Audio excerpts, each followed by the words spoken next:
حسبي ربي جل الله ما في قلبي غير الله نور محمد صلى الله لا إله إلا الله حسبي ربي جل الله ما في যদি কেউ দোয়ার হক আদায় করে দোয়া করতে পারে, দোয়া কবুলের জায়গাগুলোতে দোয়া করতে পারে, যথাযথভাবে দোয়া করতে পারে, দোয়ার শর্ত পূরণ করে দোয়া করতে পারে, কায়মন বাক্যে দোয়া করতে পারে, চোখের পানি ফেলে দোয়া করতে পারে, দোয়া এত বড় অস্ত্র, দোয়া এত বড় মাধ্যম, দোয়া এত বড় একটা উপায় যে এটা দিয়ে আল্লাহর লিখন, আল্লাহর তাকদীর, এটা আল্লাহর কাছ থেকে পরিবর্তন করিয়ে আনা যায় এই দোয়ার মাধ্যমে।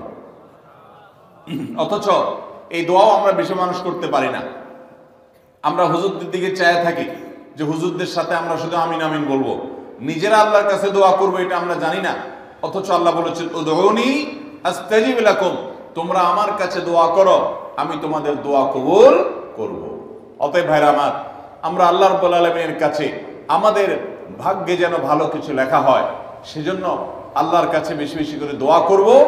এবং আমাদের তাকদীরে যদি কোনো ক্ষতিকর কিছু থাকে তো সেটা যেন আমাদের ক্ষতি না করে আল্লাহ রাব্বুল আলামিন যেন আমাদের প্রতি রহম করেন, এই মর্মে আমরা যদি দোয়া করি তো দোয়ার মাধ্যমে আল্লাহ তাআলা তাকদীরও পরিবর্তন করে। অবশ্য তাকদীরের মধ্যে দুইটা প্রকার আছে, একটা তাকদীরে মুবরাম আর একটা তাকদীরে গায়রে মুবরাম। তাকদীরে গায়রে মুবরাম যেটা, সেটা তাকদীর দোয়ার মাধ্যমে ফয়সালা আল্লাহ পরিবর্তন করেন। মুবরাম যেটা পরিবর্তন করেন না, অর্থাৎ যেটা চূড়ান্ত করেছেন আল্লাহ তাআলা আগে থেকে, সেটা পরিবর্তন করেন না। তবে বান্দার হায়াতের ক্ষেত্রে কোন কোন হাদিস থেকে জানা যায় আল্লাহ রাব্বুল আলামিন কোন নেক আমলের ফলে দোয়ার মাধ্যমে আল্লাহ রাব্বুল আলামিন অনেক সময় সেটাতে পরিবর্তন করেন এবং সেটাতে বারাকা দান করেন। অতএব আমাদেরকে তাকদীর ভাগ্য যেন সুপ্রসন্ন হয়, আমাদের নসিব যেন ভালো হয়, আল্লাহ যেন ভালো কিছু দান করেন, সেজন্য শবে বরাতে রাত ভরে ইবাদত বন্দিগি এই জন্য নয়, বরং আমাদের ভাগ্যে ভালো কিছু হওয়ার জন্য বছর জুড়ে আমাদেরকে নেক আমল করতে হবে। এক রাত ইবাদত বন্দেগি করলেন, সারা বছর কোন নফল নামাজ, ফরজ নামাজ, অন্যান্য ফরজ কাজ করলেন না, আর আপনি আশা করলেন যে আল্লাহ আপনার জন্য ভাগ্যে ভালো কিছু লিখে দিবে, এটা সঠিক নয়। আর ভাগ্যের নির্ধারণটা মূলত লাইলাতুল কদর, এটি বোঝা যায় সূরা দুখান থেকে, অন্যান্য সূরা থেকে।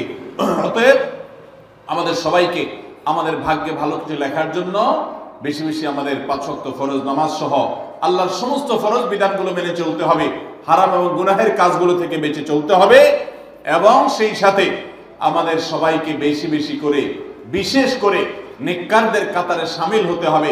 আমি যত বেশি নেককার হতে পারবো, ওই যে নামাজে আত্তেহিয়াতুর মধ্যে নেককারদের দোয়া পাবো, আমার প্রতি শান্তি আল্লাহর এমনি বর্ষিত হবে। এবং দ্বিতীয় আমল হলো বেশি বেশি করে আত্মীয় স্বজন, রক্ত সম্পর্কীয় যারা, তাদের সাথে বিশেষভাবে সুসম্পর্ক বজায় রাখতে হবে। সম্পর্ক নষ্ট করা যাবে না, সম্পর্ক ছিন্ন করা যাবে না। এবং তৃতীয় আমল হলো বেশি বেশি দোয়া করতে হবে। এই তিনও আমল যখন আমরা একযোগে চালাবো, একদিক থেকে সাধারণ সব নেক আমল করব, বিশেষভাবে আমি আত্মীয় স্বজনের সাথে সুসম্পর্ক বজায় রাখার চেষ্টা করব, এবং আল্লাহর কাছে দোয়ার আমলটা বেশি বেশি করব, বরকত নাজিল হওয়ার মতো কাজগুলো বেশি বেশি করব, ইনশাআল্লাহ আল্লাহ রাব্বুল আলামিন আমার নসিবে ভালো কিছু দিবেন এবং মন্দ কিছু থেকে আমাকে বাঁচাবেন।